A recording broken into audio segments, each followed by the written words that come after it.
In a world with so much chaos, pulling at every fiber of who we are as individuals, mental health rises to the level of importance that we have to have it as a necessity in order to even survive. It can no longer be ignored. Sit back and relax and listen as I talk with some individuals on the topic of mental health and how important it is to our lives, cultures, and people across many races. Mental health can no longer be ignored. I'm T.Wood. Tune in. Mentally and physically, success can be defined as getting up one more time after you've been knocked down over and over and over again.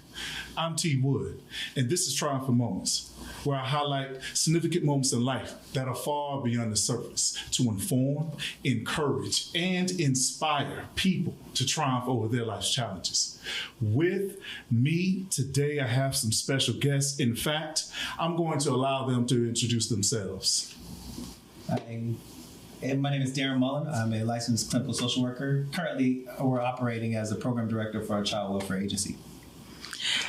Hello, my name is Sabrina Johnson, and I am an EEO and diversity management specialist with the National Weather Service, and I too am a clinical mental health therapist.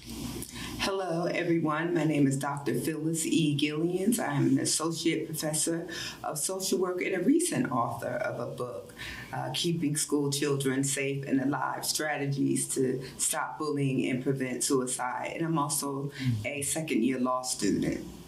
Listen, first and foremost, I really appreciate y'all participating a part of this show.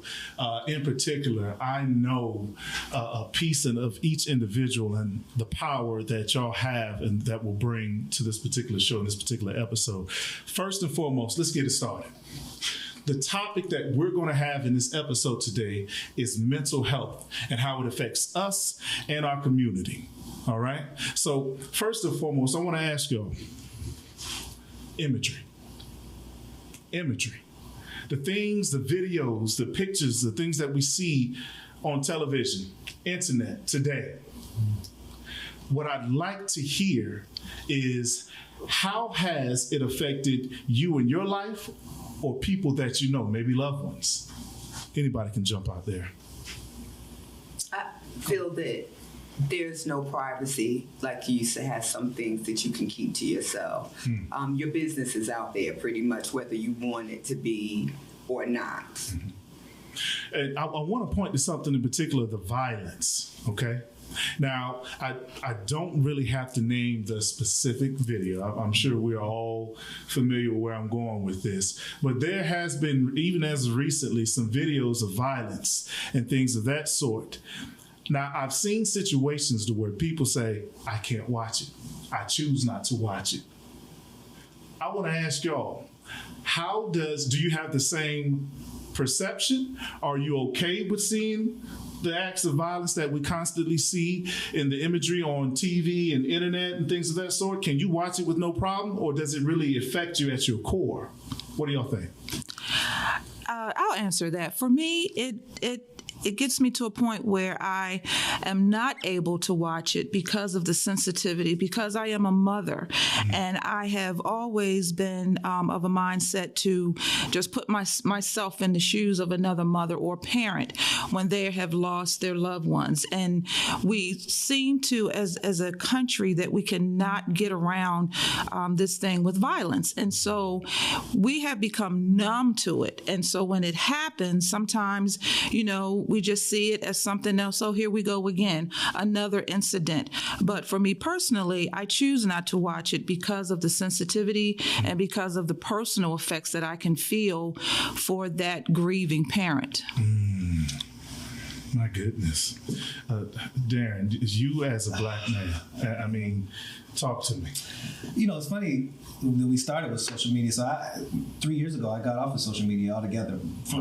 Just what you're talking about right here is that it is too much. It's just too much, especially during COVID when we all are isolated. And for me to see these very violent things happening to Black men every day, you know what I'm saying? And like me being in my apartment, like, dang, if I do choose to leave, what's going to happen to me? Like, I think that, and then raising, young Black men, I'm thinking about it all the time. So it's one of those things I have to be prepared to engage in. You know what I'm saying? So a lot of times I'm hearing about it after the fact. You know, someone will come to me and be like, yo, did you see what happened with those police officers that did? And so I have to now go look for it because I'm not tapped into social media. And like, I think it's a little bit better with me dealing with it that way because I'm prepared. You know, I know what I'm looking for, you know, versus me just trying to wake up one day, scrolling down Instagram, and now I'm seeing another black man being abused. And now I have to, you know, go through. And really the imagery is not what bothers me so much, right? Because I used to be in the military, so violence is something I'm kind of desensitized to. Wow. It's the comments that bother me the most, that there are so many people that will say that the victim is the problem, you know, like, and I think that it's hard for me to continue to go out in the world believing that everybody wants the best thing for me, you know, and that everyone's an ally, when I'm looking at these comments and you guys are saying like, oh, well, he shouldn't have done this and he shouldn't have done that, or he shouldn't have been speeding. Even if I was speeding, there's no reason that somebody should drag me out of my car and beat me, you know, to death, or shoot me, you know what I'm saying, whatever the case may be. There's so many people that walk away from these situations alive, but there's a huge chance that I might not doing the same thing. And so I think that's what's the biggest, I think, hurtful thing to me is that, I mean, it's not just two people, you know, it's thousands of people that are agreeing with him, you know what I'm saying? And so, you know, that's kind of where social media for me has been very difficult. As black women, do y'all share the same sentiment as to what he just expressed? Absolutely, because not only are they policing black men, we're also a target of racial profiling today. And we've seen the Sandra Bland stories, too many stories of women being abused, tackled on the street, young children being physically abused. But the words that are used are scary. You know, that even as a professional social worker, I could never address my clients that way. But I choose what I want to watch. I don't watch the news at all because of the type of work I do, you know, and I always see something that I don't want to have to deal with at home. So I try and set those boundaries. Yeah. When you say deal with at home, give me an example. When you say you don't want to have to deal with it at home. No work. I don't bring work home. I didn't even have a laptop. I just believe that the work I do should stay there because I was thinking about before I came here, the compassion fatigue. I don't want to ever get to that point, you know, and it can happen. And so I want to be able to relate to the people that I'm dealing with, but I don't want to develop that and where I'm so desensitized and I lack empathy in working with others. Yeah. So you said something that I know triggered for me. Sabrina, self-care, how important is it? Self-care is very important. As I shared with Terrence a while ago, I recently lost my daughter. And so during that time, I lost all sense of control of just everything because of how it hit me physically, emotionally, mentally. And so just recently, I have come to realize how important it is for self-care to the point where I deserved it. I deserved to take care of myself versus staying stuck in a position of where I'm just constantly grieving and how I felt guilty for wanting to take care of myself. And I realized, self-care is important in order for me to just function, in order for me to just wake up every morning to start my day. And so, it's very important, especially when we go through different trials in our lives and we have to determine where does that self-care come in and what does it look like for us. See, that makes me want to turn it to a segment of Inner Circle. Okay, so we had the pandemic. I'm painting this picture. Yeah. Matter of fact, on the tip of self-disclosure, we're all clinicians, so, you know, I know y'all feel me on that. But from a tip of self-disclosure, I know for me, when it comes to Inner Circle, that the pandemic within itself, I can honestly say that it has absolutely affected some relationships, some friendships that I had. Am I able to pinpoint exactly why and how? I'm still trying to juggle that.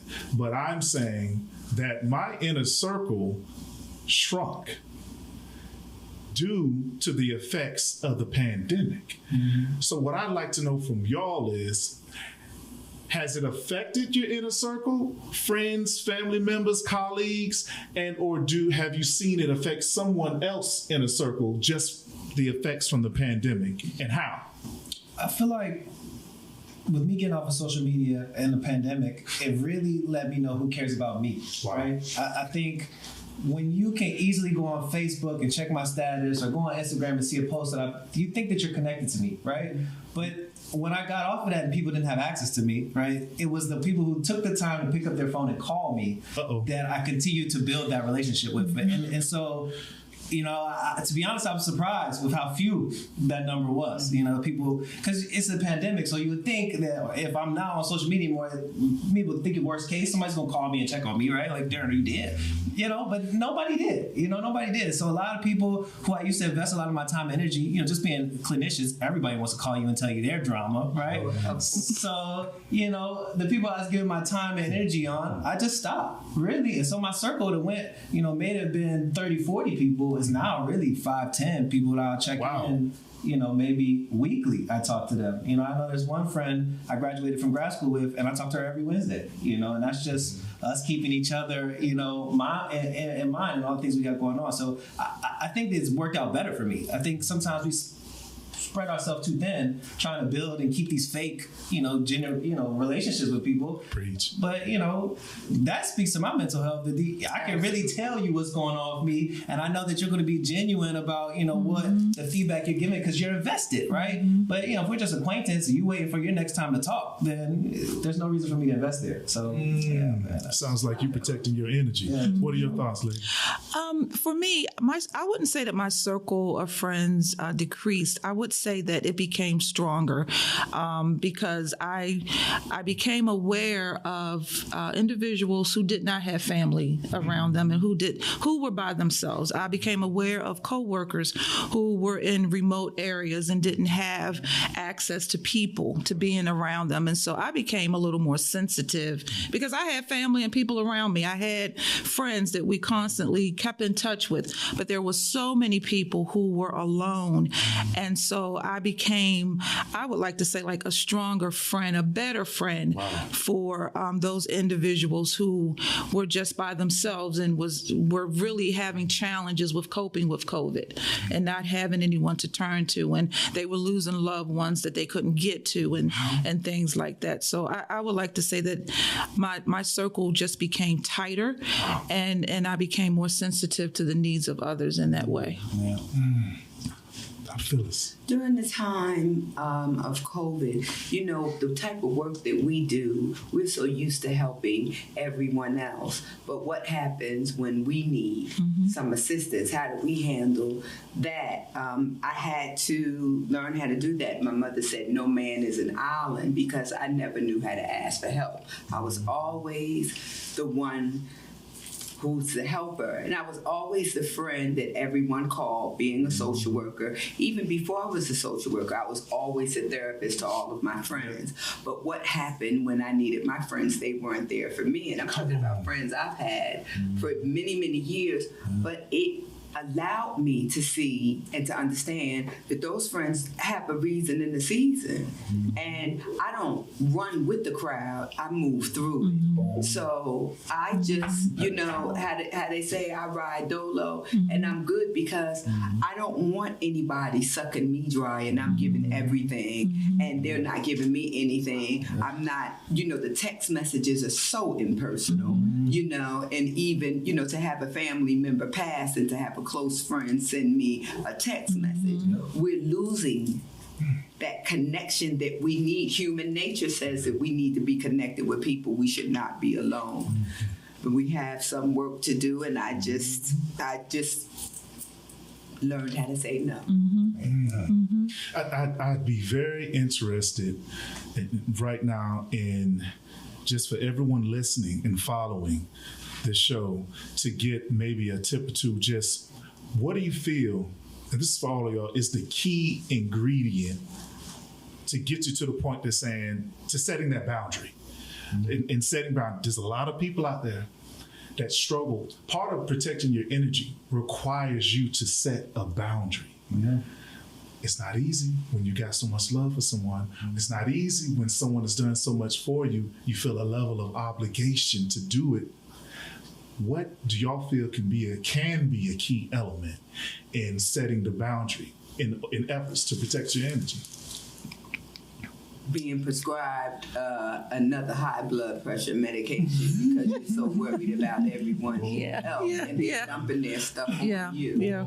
You know, it's a hard question to answer because we were talking about it before this, but people don't know how to love each other, and so I think that people just don't know what a real relationship is supposed to look like. That they think that me giving you all my energy and pouring into you all the time and not getting anything back is me showing you that I love you and you showing me that you love me, and that's not it, right? So I think you really have to inventory the relationships that you have with people, and that are they giving as much as they're getting? I just think if the answer is no, then sometimes you have to love people a different way, right? Because you're just right there. You're not there, you're not getting it. So that would be what I would say is you really need to think about the relationships you have, and if every time you talk to this person at the end of it you feel drained and you don't feel nothing, you didn't get anything from that conversation, right? No support, no comfort, nothing.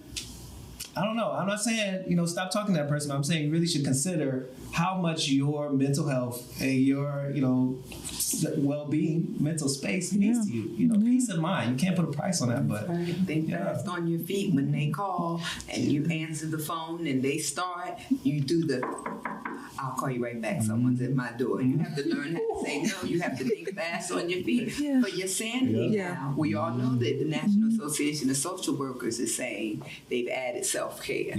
We can't take care of anyone else if we're not taking care of ourselves. And we shouldn't have to. That's why we're here. We're clinicians. That's what we're for.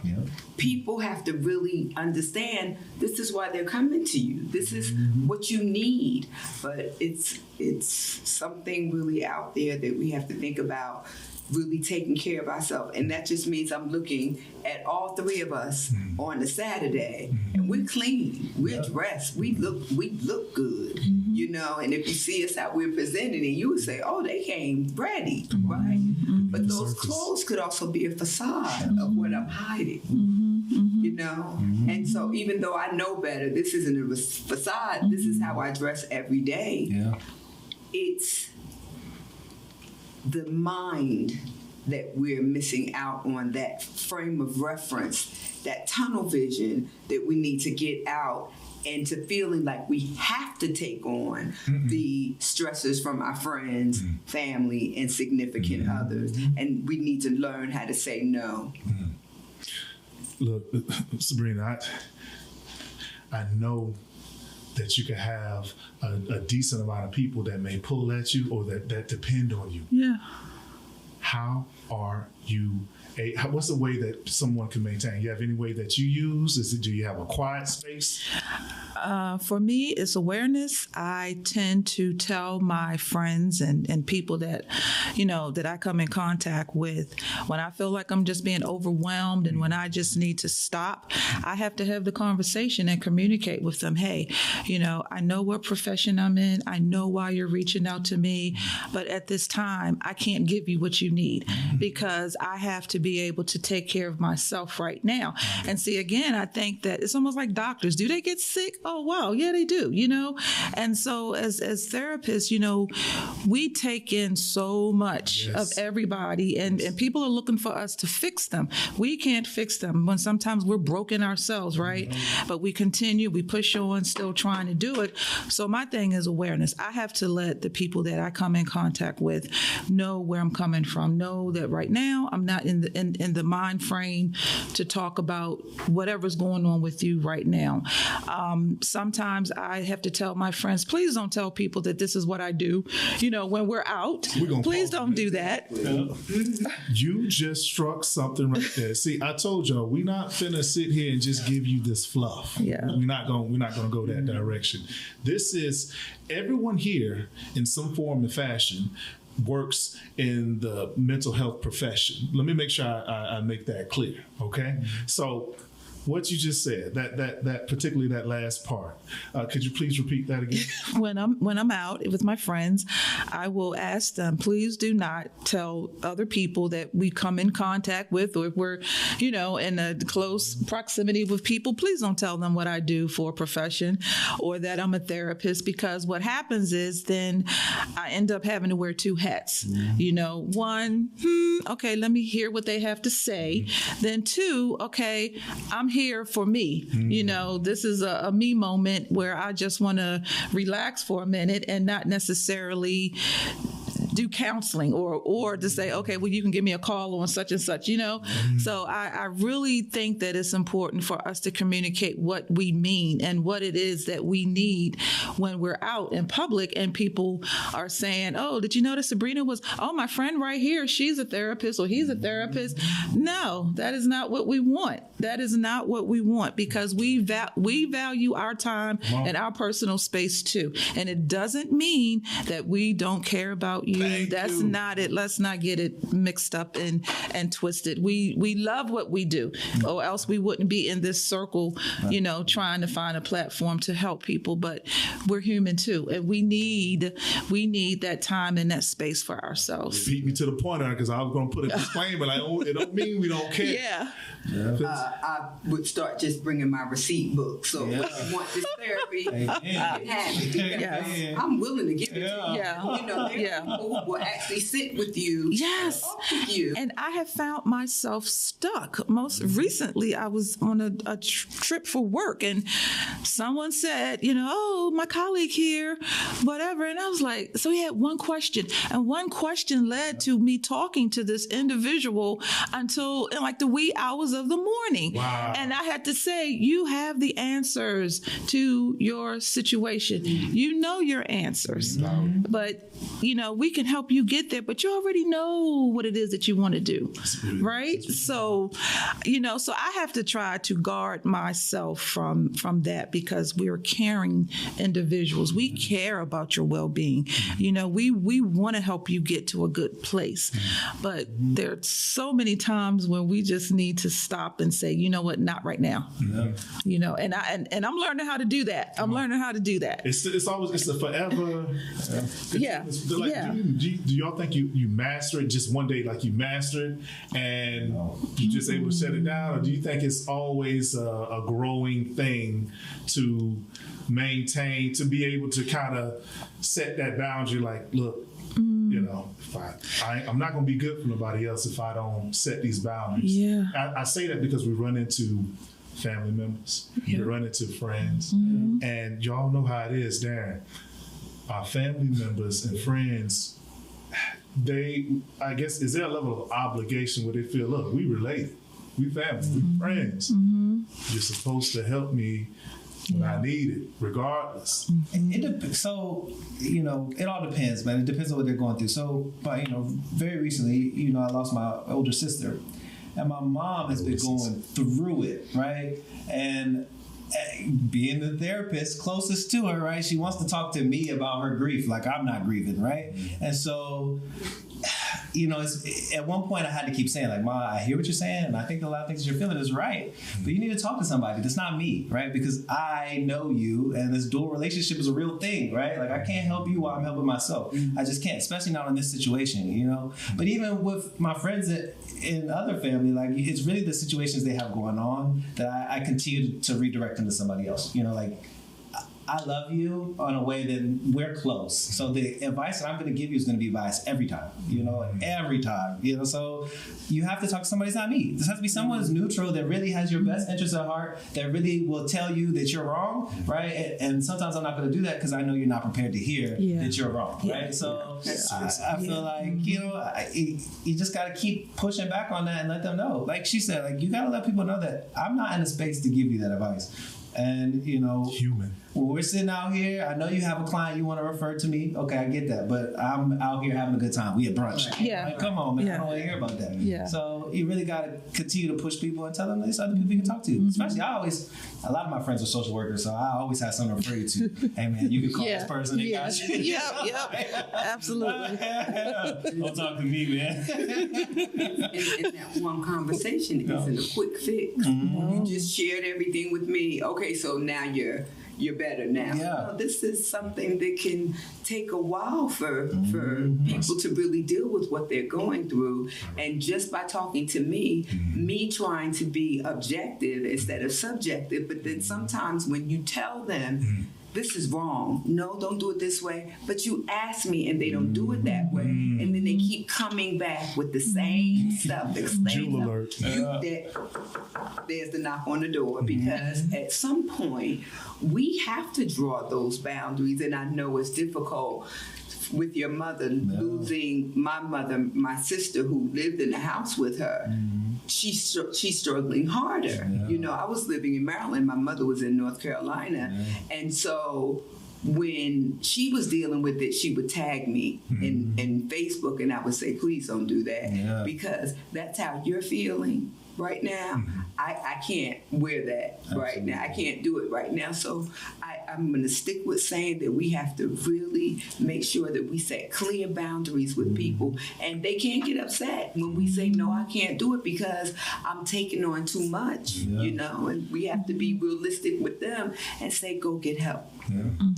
Listen, I want to take this time right now, y'all, and just take a few seconds to have a moment of silence in respect and encourage for any and all individuals that have suffered and are currently really struggling with mental health.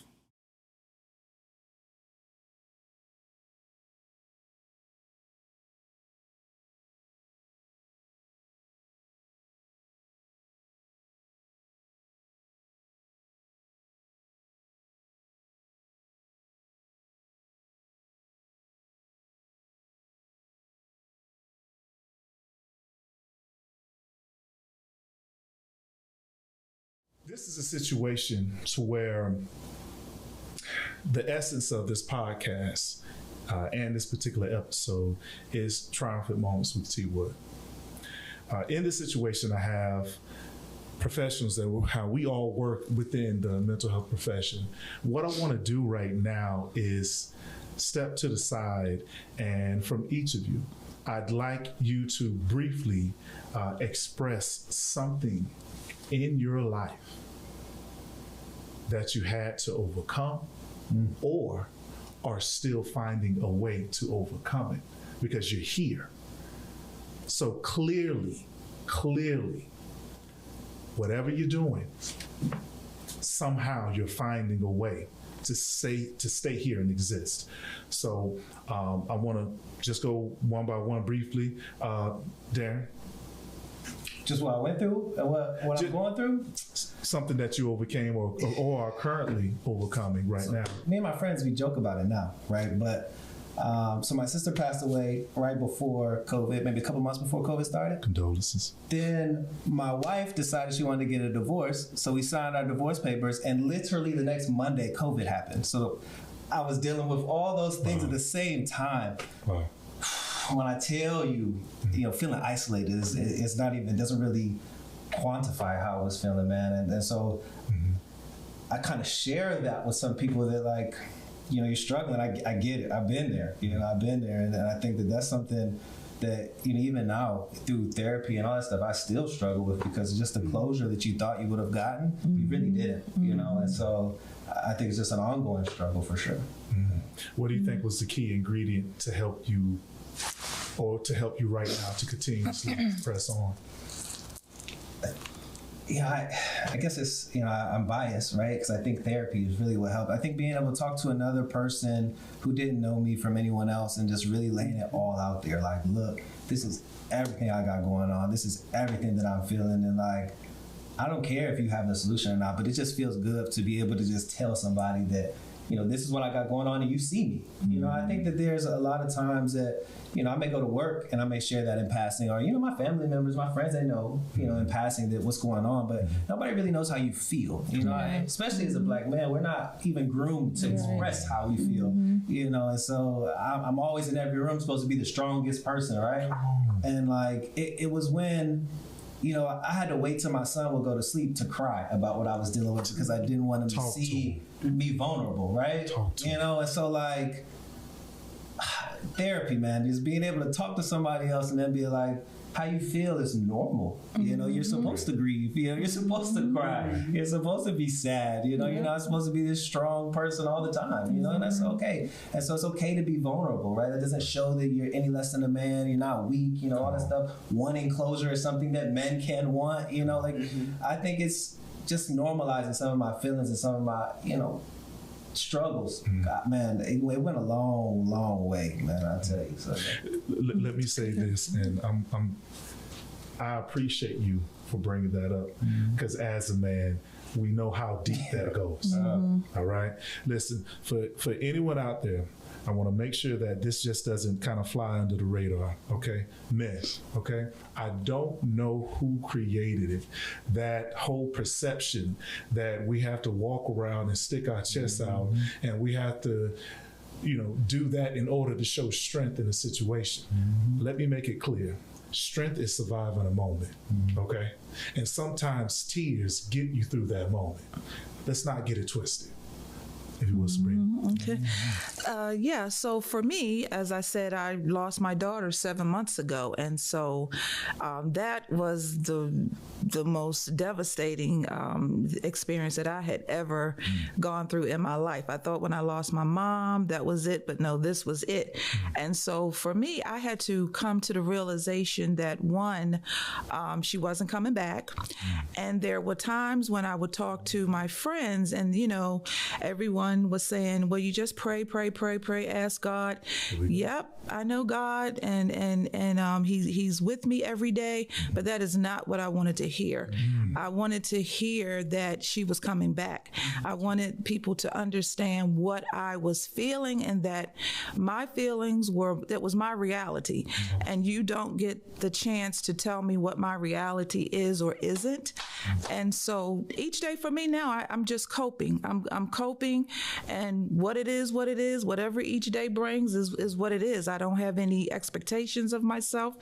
I had to realize from a spiritual point of things, though, we belong to God. And so she didn't belong to me. And so I had to give her back. Just like she came through me in birth, I had to give her back. And so that's what keeps me going every day, aside from my grandchildren that she left behind that are so resilient and wonderful.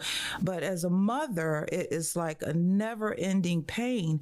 But each day, I had to learn how to live without her. So it was like, what does that look like for me each day, living without my daughter? So, I just cope. And so I kept it real because, like I said, I didn't want to hear anyone say, God knows best. Listen. Okay, he knows best, but right now I'm mad. And so obviously if he knows best, then he didn't know what was best for me.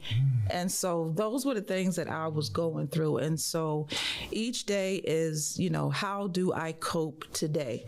So it's not a thing where each day gets better. Each day is different. It's just different. I again, thank you, Sabrina. I again am not going to allow that to fly under the radar here. Yes. See, here's another misconception, all right? You are not going to be perfect every day. And it doesn't always just take this thing to where it just goes up. It spikes every day where it goes up and things just get better. The birds are singing, bees are buzzing. No, that's not the case. You have moments to where you literally get stuck. You may have a day to where you're literally struggling to even focus on whatever tasks that you have for that day. But one thing that really stands out to me that you said was that every day you're finding a way to cope. And that's the way. See, listen. Don't get so caught up in the big picture and trying to just reach that big picture. I got to be this. What we need to do is focus on the steps, the process, because that's where your personality, authenticity is built. That's where that courage and strength comes from. The process. Take each day step by step. Don't get caught up in thinking that you have to be this huge thing. No, it's a process. All right, and it's up and down. Thank you, Sabrina. You're welcome. Phyllis. And thank you, Sabrina, for using the word resilient, because what happens, especially for children and women of color, they always say that we're resilient, and what happens when we're not. Sometimes I feel like even having experienced losing my mother unexpectedly, I didn't get a chance. I wasn't there with her like my sisters were to say goodbye. And then a year and a half later, losing my third oldest sister, but I had to take the lead because my two oldest sisters, I'm the youngest of four, they couldn't do it. They couldn't do it. I had to bury my mother, because we had to do it, you know what I mean? But I'd like to think that today I'm resilient. I suffer from anxiety, and my anxiety started many years ago. And I wish it would go away, but I had to find other ways to cope with it, because a lot of it had to do after I finished my dissertation. I never wanted to write a book. Please don't put one in front of my face again. I don't want to write. And I had to go to therapy just to learn how to write. And then I published my first article, and I said, oh, this is good. And then, doing the book, it was the loss of my mother and my sister during that time. So I shut down. I shut down. But God gave me grace in a way where He removed the sadness, just the feeling of my mother, 50 years, I was 50 when my mother passed. I knew He was testing me. I knew God was testing me, because I was able to get through it. I was able to get through it, and it was, for some reason, it was harder when my sister died, because we all were raised to be so independent, but we were very close with each other, and as my mother would always say, we're all we have. So growing up in a household, divorced parents early in the 70s, when women didn't leave their husbands, being raised with my mother and my four sisters gave me that foundation of being strong and resilient. I didn't know how to deal with myself when I, needed the help or to ask for help, like I said earlier. And I'm dealing with it now. I have a dog now, I ride my bike, and I'm learning not to procrastinate, because that brings on a lot of the anxiety for me. But I'm human, and I accept that I have it. I just want people to know, if you know you don't feel good and you want to feel better, you're going to have to do something about it. You're going to have to do something about it. And all of us as professionals, we can say, we have our baggage too. Yes. We own our baggage, but we can also dump it, and dump it in the lap of the therapist and the people who are trained to help you. Yeah. And if I could just say one thing off of what she said, we have to know ourselves. You've got to know who you are in order to know when you need to address your faults and the things that you're going through. And so that's why I always encourage people to just be real with their feelings. It's okay. If you're feeling a certain way, you don't need permission to feel the way you're feeling, and in an example, this was something that was very hard for me to do, something that was very, very just powerful when I was going through my daughter's passing. My husband, and I'm my husband now, is not her father. He doesn't have children. And so I had to get to the point where I had a conversation with him one night, because I knew what my life was now going to be like. My daughter left behind 7 kids. I had a son-in-law. Everything was turned upside down. And so I had to let him know that, hey, I'm coming to you out of love to let you know that I'm not expecting your life to now be turned upside down because of what my life is like, right? And so as we went through the conversation, I let him know, I said, I love you enough enough to let you go. I love you enough to let you go in the sense that I'm not asking you to take this journey of an unknown path with me. It has nothing to do with not loving you. It has nothing to do with you not loving me. But what it means is I need to make you aware that I don't know what tomorrow is going to bring, because just last week our lives was this, and the other. And just like that, our lives were turned upside down. And I have a responsibility now that is different from what it was a week or so previously. Just like that. And so, but I had to make him aware, you know, that these things are about to happen. And if you don't want to go down this road with me, it's okay. You know, it's okay. And so, but again, it had nothing to do with not loving him and you know, oh, I don't need you. That wasn't it at all. You know, I didn't want his life to be turned upside down because of me. You know, so that's why you have to make people aware, like have conversations of awareness, you know, but I know myself. And so I knew what I was about to endure. And so versus me having to battle with my spouse about this, and the other, you know what? You have a choice here. I'm giving you a choice. Most people don't get that opportunity to even express it to their significant other about having choices, and communication is very important. And I applaud you for that. I'm sure it took a lot for you to even get to that point to say that. And he's still around, you know, you know, but I mean, in case y'all was wondering. In case you all were wondering, but you know, it was a conversation that I had to have right away. I had to have it right away, you know, so. Well, I tell you what, Phyllis, I want to start with you, actually. There's something I created called Encouragement for Free. When you think of everything that you've expressed, that you have overcome, which you overcame, but you are actually constantly finding ways to continue to overcome. And just in general, it could be just certain morals that you learn growing up. What is some encouragement for free right now that you can give to all the listeners and the viewers right now? Take care of you first. Because if you don't take care of yourself, you can't take care of anyone else. Wow. I'm going to say it again. Learn to say no.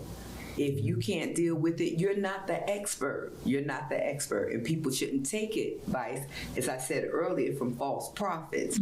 People giving advice and they don't have any, you know, training, but they have a following to give out the message. So I would say, do what you need to do to take care of yourself and do what you need to do to be happier.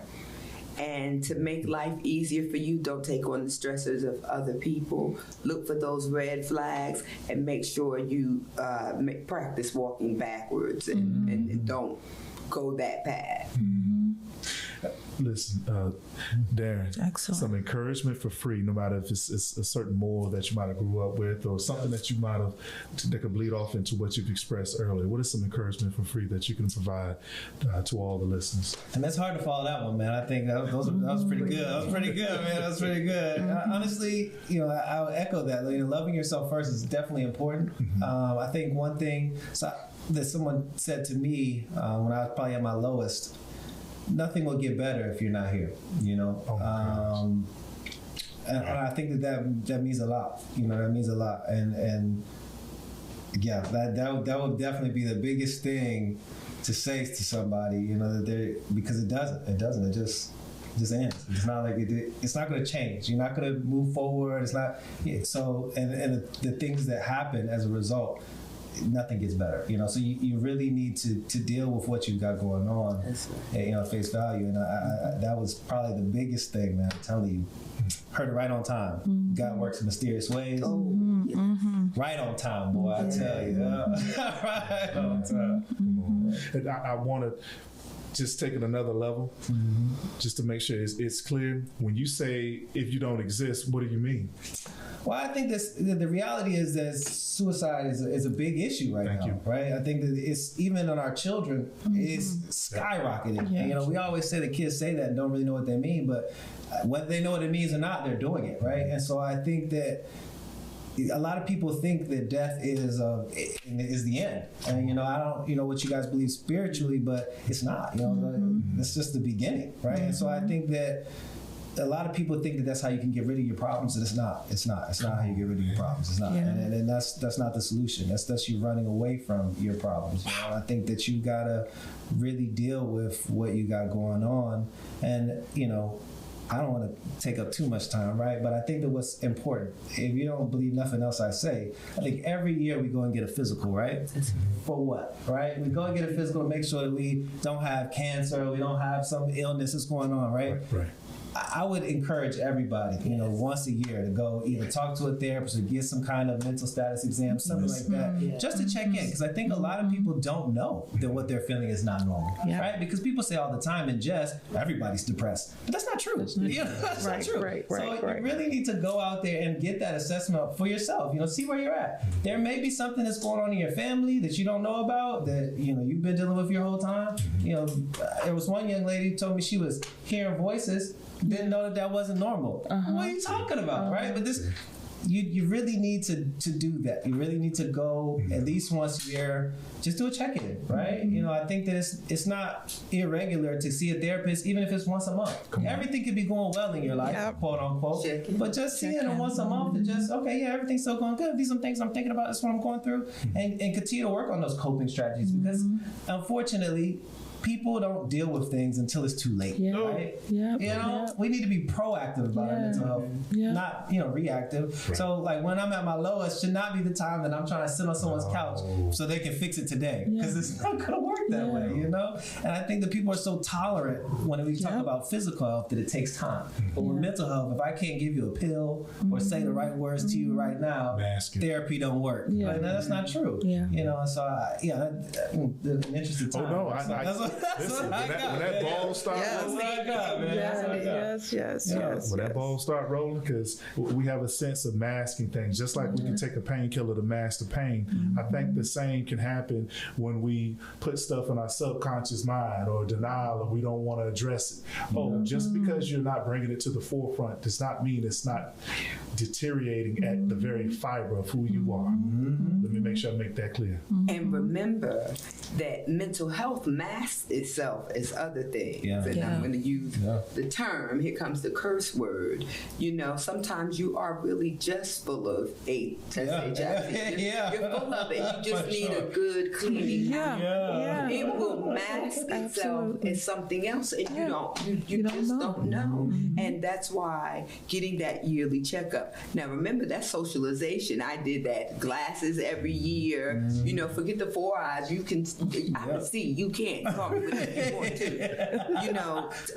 The dentist every year, you know what I mean, and spending money, saying if my mother saw my mouth right now, she'd have a fit, forgetting to go to the dentist and doing certain things. But we have to take care of our bodies. We have to take care of our mind, because the body will shut down from mental illness. But sometimes it's when people are sick or they're feeling a certain way, they don't know that they just need to have a good, movement, take that morning constitution and go to the doctor and let them tell you that, and you feel a lot better, because literally some people are just full of it. This does affect this. Absolutely. All right. There are somatic things that can transition from here, into here. All right. Sabrina, I wanted to end with you providing some encouragement. So you all have just, shared some great words of encouragement. But, one problem that we have in this country is healthcare. We have so many people who really, really want to receive the mental health needs that they have, but they can't afford it. And so just like we have medical insurance and vision insurance, we need to really be advocates for trying to push these agencies and these corporations to include mental health care services, because it's right in our workplace. We're working next to people who really are suffering from, mental health challenges, and they don't have any other avenues because it's expensive. We all know ourselves how much it can be, because, we have clients. And so I just wanted to say that, but then to piggyback off of what you all have said, coping skills, find a way to cope, find a way to handle the situations by by getting help, you know, and then understand too that there's life. There's life after challenges. There's life after divorce. There's life after death. You don't have to succumb to the things that are going on in your life. I'm a witness to it. We're all witnesses to it because we're still here. And so when you think that you don't have a way out, just ask someone for some help. Even if it's not a therapist that you're talking to directly, hey friend, can you help me to find someone who can help me with whatever I'm going through? Because every day doesn't have to be dark.